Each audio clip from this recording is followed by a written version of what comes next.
Welcome back. This is James from The World's Last Night.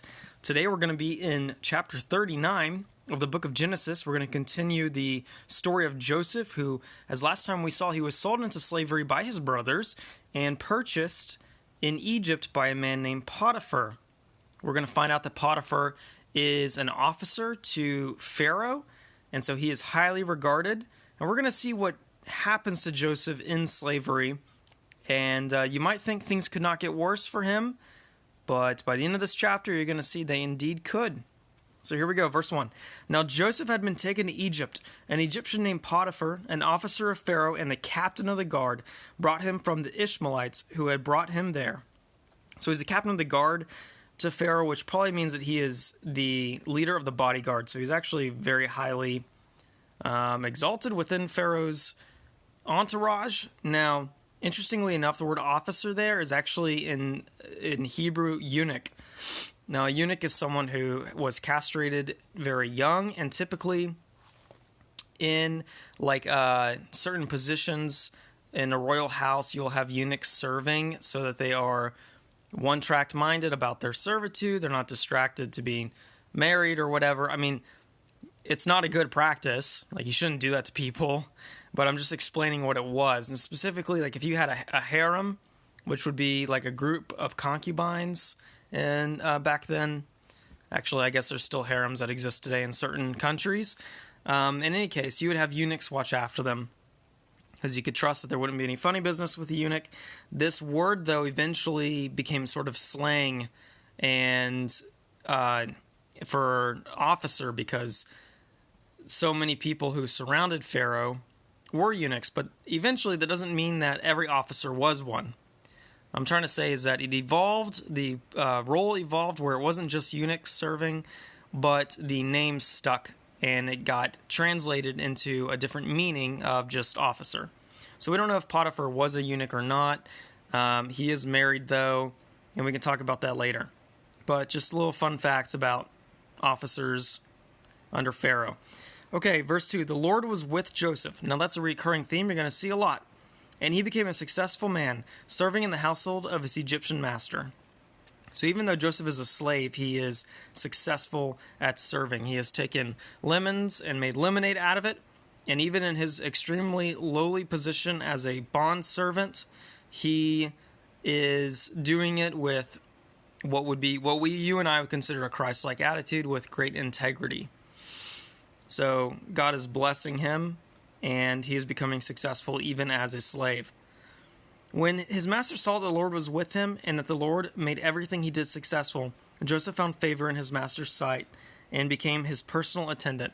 So his conduct and the grace upon his life from God is so evident that Potiphar sees, even though Potiphar would be a pagan who worshiped Egyptian gods, he sees that God is in Joseph, or upon Joseph. In a lot of ways, this is like how you might witness to unbelievers as a Christian by your conduct, or even like in your workplace, how you serve your employer. Do you serve him like Jesus does? Because if you do, chances are good that they might see Christ in you and see that God has favor upon you through Jesus, and it might open up a way for you to share your testimony. In any case, Potiphar sees God on Joseph. So thus Joseph finds favor, and Potiphar is putting him in charge of his household, and everything that he owns is under Joseph's authority. So he's sort of like the right-hand man or the manager. All right, verse 5. From the time that he put him in charge of his household, of all that he owned, the Lord blessed the Egyptian's house because of Joseph. Okay, so now the Potiphar's household is blessed because of Joseph being in charge and working there. We see something similar to this occurring later on whenever we have the Ark of the Covenant created. Wherever that Ark of the Covenant goes, so does prosperity. So you might also see, like in the New Testament, when God sends his disciples out and he says, whoever welcomes you into their home, let your peace rest there. So the people who welcome those disciples into their home receive an overflowing of blessing. Another thing is whoever would serve a prophet would receive a prophet's reward.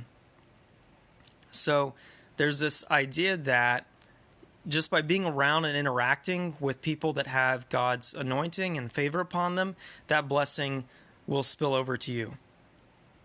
So the Lord's blessing was on all that he owned in his house and in his fields.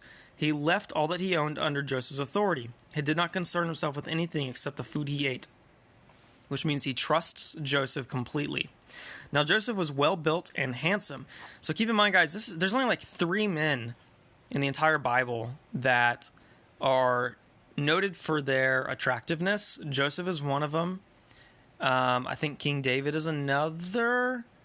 And Absalom. I also know that Saul is noted for his height and his strength, but very few are called like basically handsome or beautiful like Joseph. So after some time, his master's wife looked longingly at Joseph and said, "Sleep with me." So that's pretty forward.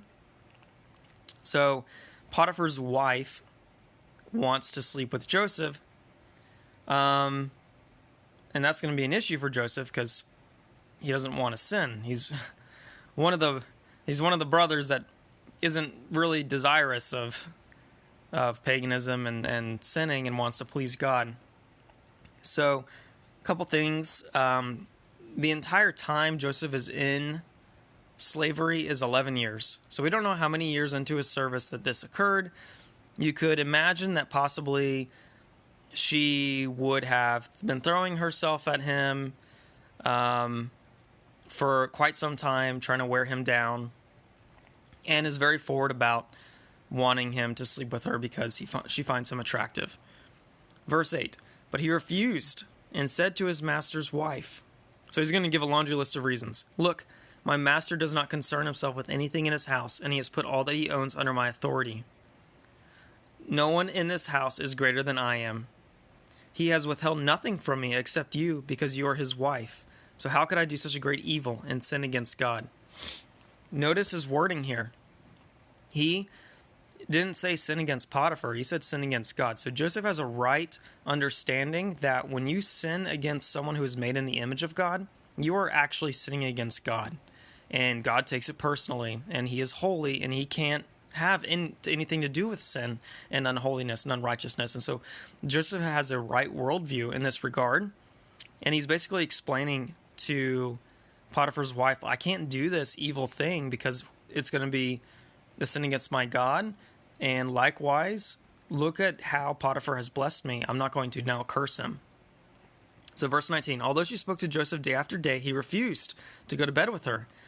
So it's a good man, lots of integrity there. Now, one day he went into the house to do his work, and none of the household servants were there. So there's no witnesses, and you can imagine that she may have planned this. She grabbed him by his garment and said, "Sleep with me." But leaving his garment in her hand, he escaped and ran outside.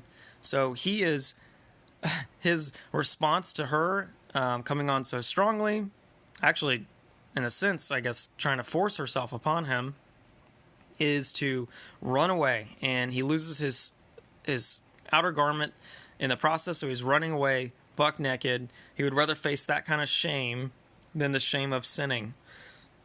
So, verse 12, when she realized that he had left his garment with her and had run outside, she called the household servants. "Look," she said to them, "my husband brought a Hebrew man to us to make fun of us. He came to me so he could sleep with me, and I screamed as loud as I could. When he heard me screaming for help, he left his garment with me and ran outside." Okay. A lot of issues here. One, okay, obviously she's lying, but that's the point. It's obvious she's lying. There's no way the servant believes her, but she has lots of power, being the woman of the house. So who is the servant to question her? Like, he would have heard the screaming. And 2, she's calling him a Hebrew, this Hebrew man. So she is not even calling him by his name, but now, because she has been scorned and hates him because of it, has basically reduced him from his individual identity into just a group, Hebrews, which are foreigners in this land. So that's bad. But most of all, she's accusing him of raping her, which did not happen. And so this is actually, obviously, this is a present day issue we have currently with in politics. What is it? It's 2019 right now. So if my children listen to this 20 years from now, in the past year, we've had this thing called the Me Too movement, where a lot of women have levied accusations against various men, and some men levied accusations against some men in the entertainment industry. And the problem is the statute of limitations have run out, or these things happened 30 years ago, and so there's no way to bring evidence or proof about these things happening. And so some of them have been proven false. Others of them have legitimate evidence to them, but the issue remains the same, which is, if it's a he said, she said incident, who do you believe? And that's kind of what Joseph is in right now. He's in this situation where basically it's his word, who is a slave, against the woman of the house. And even if she is lying, he's still going to not be believed versus her. It's because, once again, in this society, truth comes from power, right? It's not like we're going to find evidence and fact-finding and, make sure this is what happened, or cross-reference the accusation with the alibis and all that. Really, because she said it, Joseph is now condemned. So, verse 16, she put Joseph's garment beside her She put Joseph's garment beside her until his master came home. Then she told him, talking about Potiphar, the same story. The Hebrew slave you brought to us came to me to make fun of me, but when I screamed for help, he left his garment with me and ran outside. When his master heard the story, his wife told him, "These are the things your slave did to me." He was furious and had him thrown into prison, where the king's prisoners were confined. So Joseph was there in prison. Some commentators like to say that there's no way Potiphar actually believed his wife over Joseph at this point.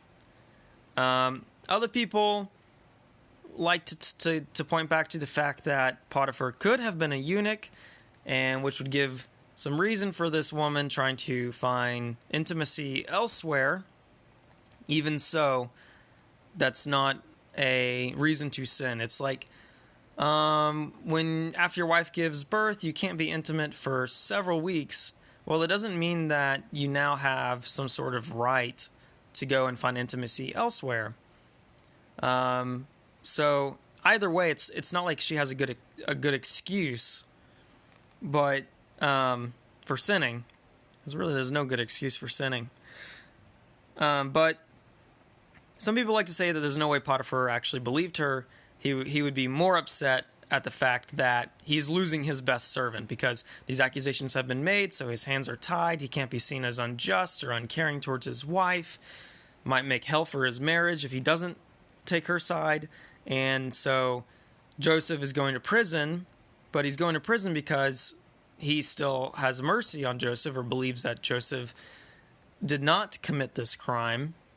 And as such, basically, commentaries will say that otherwise, if he did believe that, then Joseph would be killed. It would be capital punishment, would be the price to pay for a slave attempting to rape their master's wife. Either way, no matter what, Potiphar's upset, furious, and has Joseph thrown in prison where the king's prisoners were confined. So Joseph was there in prison. Verse 21, but the Lord was with Joseph. So there, God is with Joseph still, and extended kindness to him. He granted him favor in the eyes of the prison warden. The warden put all the prisoners who were in the prison under Joseph's authority, and he was responsible for everything that was done there. The warden did not bother with anything under Joseph's authority, because the Lord was with him, and the Lord made everything that he did successful. So Joseph has the Midas touch. Everything he touches turns into gold. He is the man you can trust to take care of business. He makes an excellent number 2.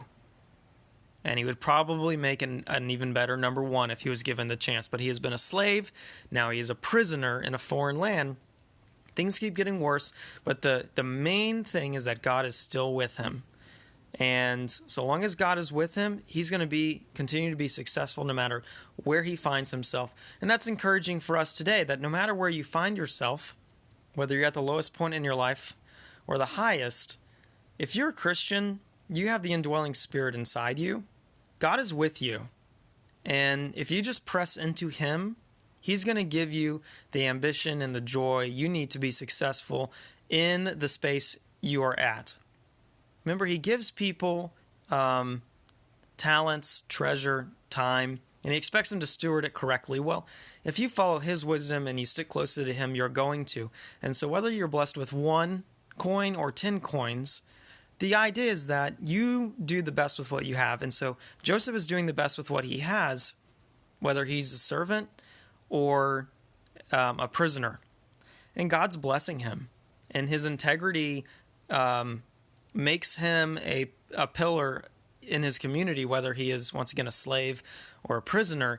And his masters, either way, take note of it and put more people under him, more responsibilities under him, because they trust him in that role. So that is the kind of person that you and I need to become. And that is actually a reflection of Christ, who came to be a servant. He came to serve, not to be served. And in his lowly position that he himself submitted himself to, he did it with excellence, right up to the point of laying down his own life and forgiving those who murdered him. And so we're supposed to follow in his footsteps, and in the same way we follow in Joseph's footsteps, no matter what situation we find ourselves in. But here's the cool thing about Joseph's story, is it's not over. And we're going to find that he has a twist to his story. We're going to see amazing things happen. We remember the dreams that he used to have, Joseph the dreamer. Well, God is not going to forget those things. Joseph may have spent 11 years in slavery and spending several more years, I'm not sure how much, I might look that up, in prison, but God has not forgotten him. He has been with him, and he has not forgotten the promises and the word that he gave Joseph. So we're going to see all that come to fruition here in the next few chapters. Until then, this is James from The World's Last Night.